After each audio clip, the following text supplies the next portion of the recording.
بسم اللہ الرحمن الرحیم۔ السلام علیکم۔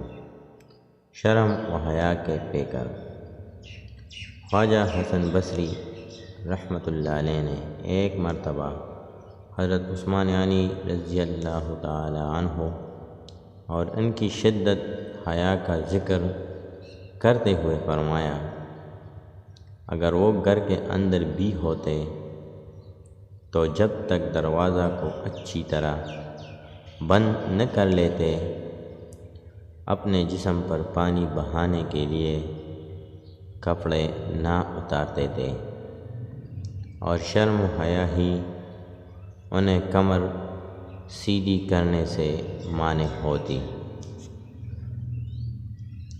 شرم حیا کے فکر۔